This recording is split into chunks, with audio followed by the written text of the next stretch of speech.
గౌతమ్ అహల్యని పైనుంచి అహల్య అహల్య అహల్య అని పిలుస్తాడు. అప్పుడు అహల్య వస్తున్నానండి అని చెప్పేసి అంటుంది అహల్య. అప్పుడే కింద కూర్చొని అతిథి ఫోన్ చూస్తూ ఉంటుంది. కోపంగా గౌతమ్ పిలిచేసరికి కోపంగా వాళ్ళని చూస్తూ ఉంటుంది అతిథి. అప్పుడు అహల్య చూస్తున్నానని చెప్పి వెళ్తుంది.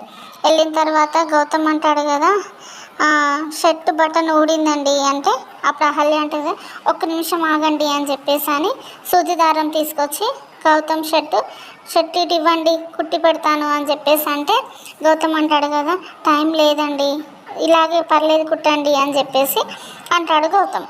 అప్పుడు అహల్య సరే అని చెప్పేసి తనకు షర్ట్కి బటన్ కుడుతూ ఉంటుంది. అయితే కింద కూర్చున్న అతిథి వీళ్ళు పైకి వెళ్ళి ఇంకా రాలేదే, అసలు వీళ్ళిద్దరు పైన ఏం చేస్తున్నారు అని చెప్పేసి కోపంగా పైకి వెళ్తుంది అతిథి. పైకి వెళ్ళి చూస్తే అప్పుడు అహల్య షర్ట్ బటన్ కుడుతూ ఉంటుంది గౌతమ్కి.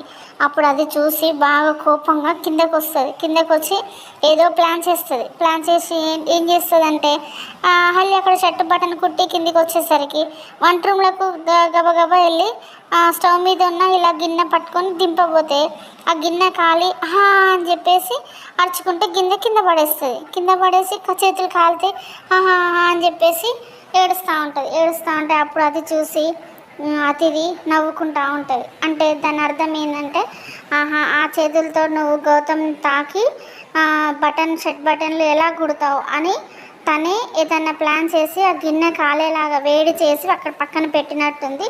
అది తెలియక అహల్య వచ్చి ఆ గిన్నెను ముట్టుకుంటే చేతులు కాలినట్టున్నాయి. అదే ప్లాన్ చేసి అక్కడ పెట్టినట్టున్నది. అసలు నిజంగా అదే ప్లానా లేకపోతే కావాలనే అహల్య చూడకుండా పోయి ముట్టుకుందా, ఏం జరుగుతుంది?